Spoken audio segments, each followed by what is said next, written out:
السلام علیکم ورحمۃ اللہ وبرکاتہ۔ بسم اللہ الرحمن الرحیم، الحمد للہ والصلاة والسلام علی رسول اللہ وعلی آلہ واصحابہ اجمعین۔ محترم سامعین کرام، آپ لوگ سن رہے ہیں بدعت کی حقیقت پارٹ نمبر 12 یعنی 12۔ آج کے درس میں ہم یہ جانیں گے کہ بدعت کی تاریخ کیا ہے، یعنی بدعت کی شروعات کب سے ہوئی، کیسے ہوئی، کس طرح سے بدعت پوری دنیا میں پھیل گئی۔ تو دیکھیے، نبی کریم صلی اللہ علیہ وسلم کی بعثت سے لے کر، بعثت یعنی جب نبی صلی اللہ علیہ وسلم نبی بنائے گئے تو ان کے نبی بننے سے لے کر تقریباً 35 ہجری تک، 35 ہجری تک بدعت کا رواج نہیں تھا، مسلمانوں کے اندر بدعت نہیں پایا جاتا تھا۔ ٹھیک ہے، نبوت سے لے کر 35 ہجری تک، 35 ہجری تک بدعت نہیں تھی۔ تو باقاعدہ بدعت کی شروعات جو ہوئی، لوگوں کے بیچ میں بدعت آئی، مشہور ہوئی، وہ 36 ہجری سے، یعنی 36 ہجری، اسلامی تاریخ کے حساب سے 36 ہجری سے بدعت کی شروعات باقاعدہ ہوئی۔ تو 36 سے لے کر تقریباً 100 تک دیکھیں، یعنی 100 تک تو کچھ بدعت سامنے آئی تھی۔ اس کے بعد 100 کے بعد، یعنی 1 سینچری کے بعد 173 تک، یعنی 177 تک بدعت اور بھی زیادہ بڑھ گئے لوگوں کے اندر، مسلمانوں کے اندر۔ اور اس کے بعد 178 سے لے کر 178 سے لے کر 300 ہجری 300، اس بیچ میں بدعت بہت ہی زیادہ مسلمانوں میں پھیل گئی اور پھولنے لگ گئی اور لوگ بدعت پر عمل کرنے لگ گئے۔ تو گویا کہ 3 دور ہے، 3 کیٹیگری میں بانٹ سکتے ہیں۔ 36 سے، یعنی 36 سے 100 تک کچھ بدعت، یہ پہلا دور تھا بدعت کا، اور 100 کے بعد سے لے کر 177 تک کچھ اور بدعت بڑھی، یہ دوسرا دور تھا۔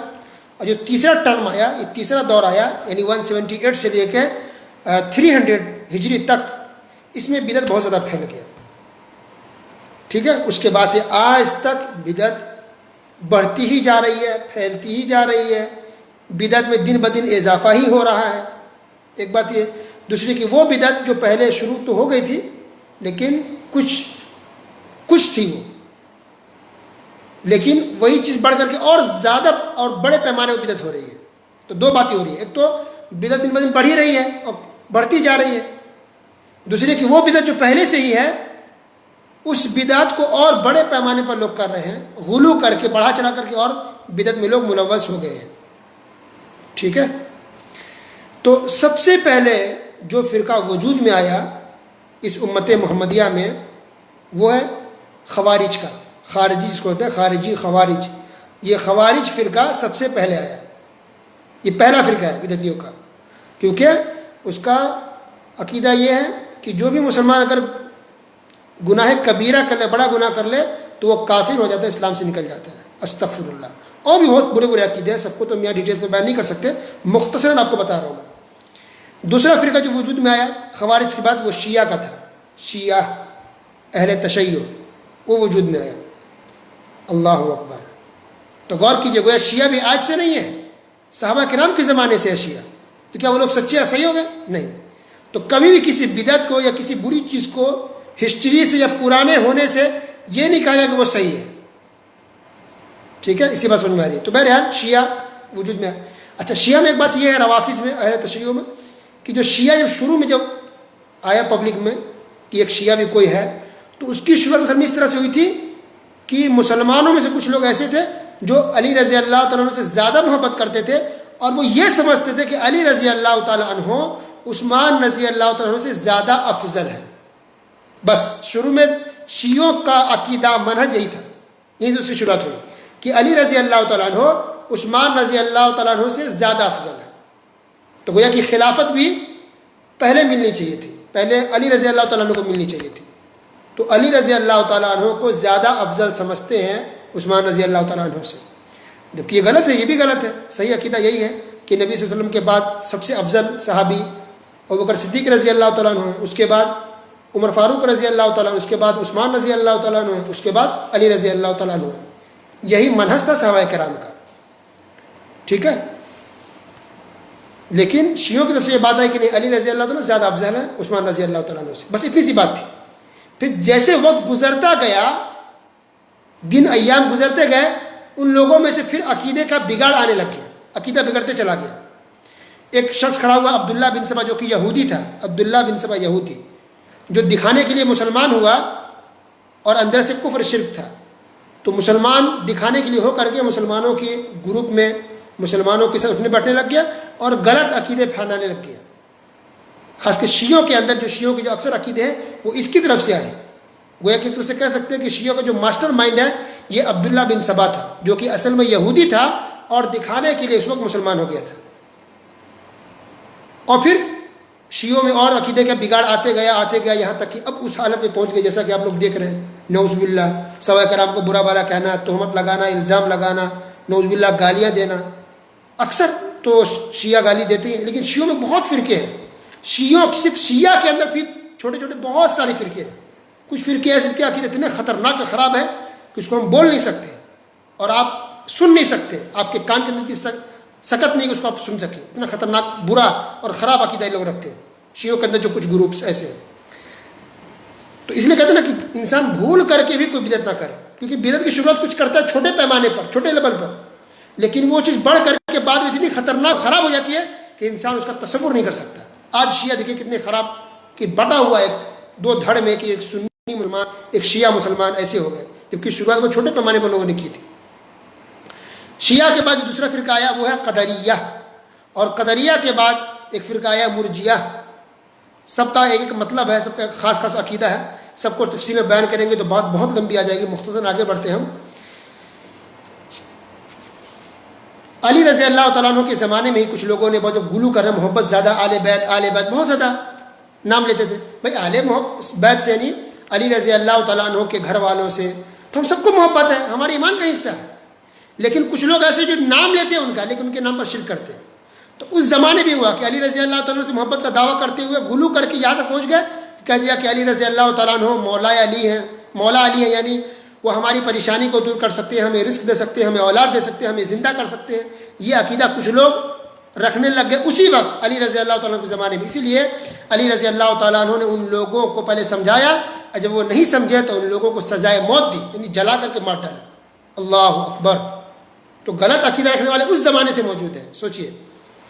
اچھا، ایک جو برا عقیدہ آیا ایک یہ تھا قرآن مخلوق ہے یا اللہ کی صفت ہے۔ اللہ کی صفت ہے، قرآن مخلوق نہیں ہے، یہ اللہ کا کلام ہے، اللہ کی اسپیچ ہے، اللہ کی گفتگو، اللہ کی بات ہے، اللہ کی صفت ہے، قرآن مخلوق نہیں ہے۔ تو سب سے پہلے جس نے یہ برا عقیدہ بدعت نکالا، کیونکہ بتایا گیا نا کہ بدعت صرف عمل میں نہیں ہے، بدعت عقیدے میں بھی ہے۔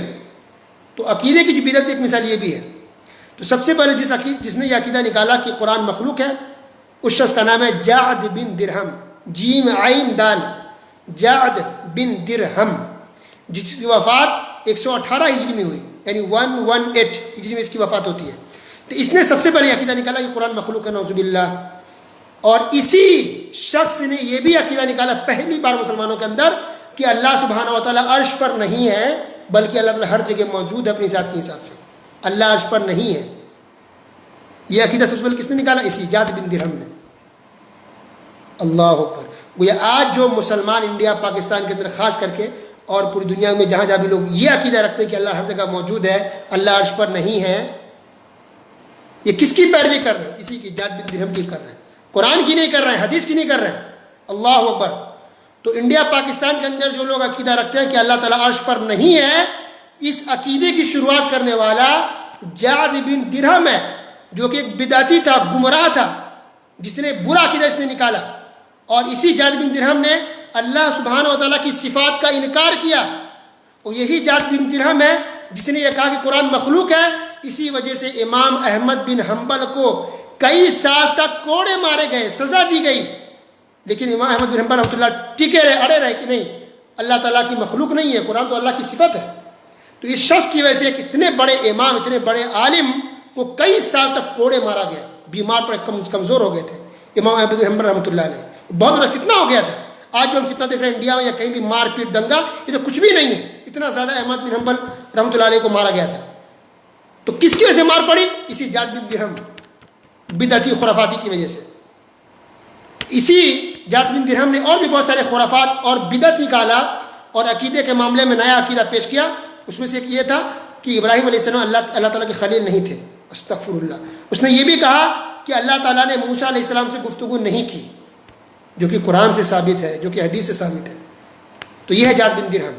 تو اس کو بقرعید کے دن, اس شخص کو بقرعید کے دن عید کی نماز کے بعد ذبح کر دیا گیا, قتل کر دیا گیا, ذبح کر دیا گیا. ذبح کرنے والے شخص کا نام ہے خالد.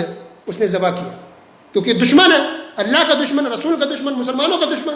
یہ بدعقیدگی اس نے مسلمانوں میں پھیلا دی, تو اس سزا کے طور پر اس کو ذبح کر دیا گیا. کس کو؟ جعد بن درہم کو. تاریخ ہے 118 یعنی 118 ہجری.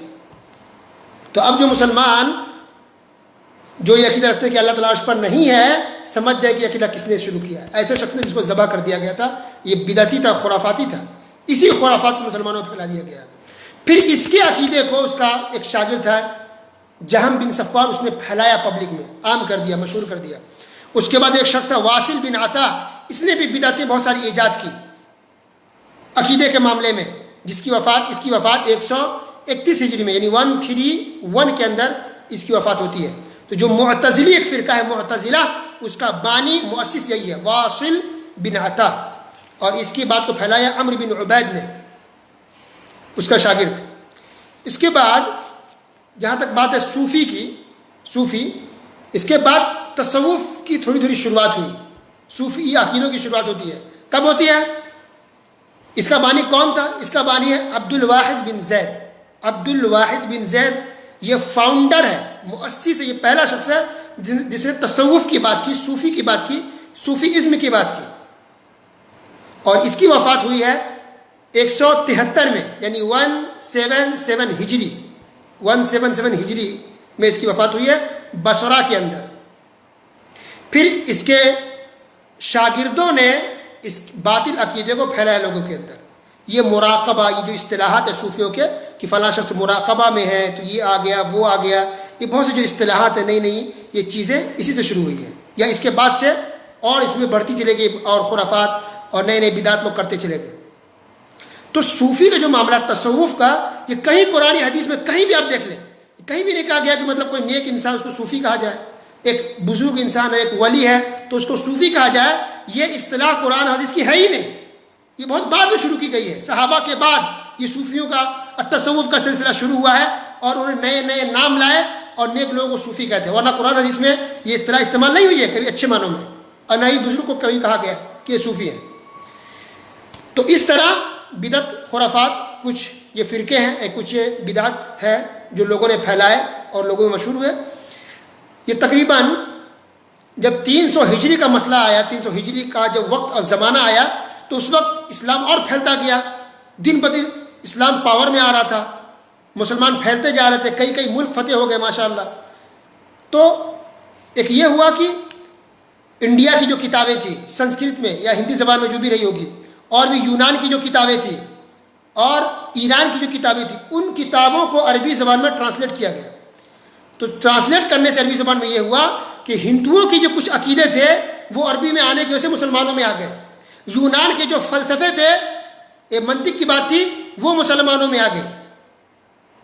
اور اس طرح سے یہ فلسفہ, یہ منطق سے جو لوگ حل کرتے مسئلے کو, یہ منطق, یہ فلسفہ اور یہ تصوف, یہ سب کتابوں کا ترجمہ کرنے کے بعد جو انڈیا سے آیا, جو کہ ہندوازم کے لوگ تھے, اور ایران سے اور بھی دوسرے ملکوں سے, یونان وغیرہ سے آ کر کے لوگوں کے اندر اور سی بہت سی بدعتیں خرافات پھیل گئی.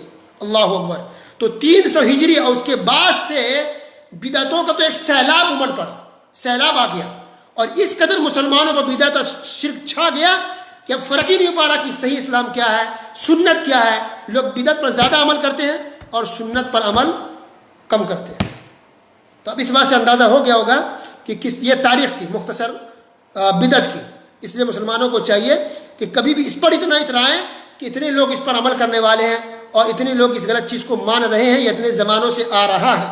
یہ خرافات, یہ صوفیوں کا جو عقیدہ تھا یہ ہندوؤں میں آپ دیکھیں، آج بھی دیکھیں ہندوؤں کے اندر جو پنڈت ہے یا ہندو کے دھرم کے معنی کچھ لوگ ہیں وہ تپسیا کرتے ہیں، جنگلوں میں جاتے ہیں. تپسیا یعنی گھر بار بیوی بچوں کو چھوڑ کے جنگلوں میں جانا، سالوں سال گزارنا، تب سمجھتے کہ ہم کچھ اونچے مرتبے پہنچ گئے اور بھگوان سے یا رب سے قریب ہو گئے. وہی چیز ہندو والی چیز تصوف اور صوفیوں کے اندر بھی آئی ہے. کچھ چیزیں اس کی اچھی بھی ہے، کچھ چیزیں غلط بھی ہیں. تو بدعت خرافات پھیل گیا مسلمانوں کے اندر. اللہ سبحانہ و تعالیٰ ہم تمام مسلمانوں کو ہر طرح کی بدعت خرافات سے محفوظ رکھے، سنت پر چلنے والا بنا، صحابہ کرام کے طریقے پر قرآن و حدیث پر عمل کرنے والا بنائے. آمین یا رب العالمین. وصلی اللہ علی نبینا محمد وعلی آلہ وصحبہ اجمعین. والسلام علیکم ورحمۃ اللہ وبرکاتہ.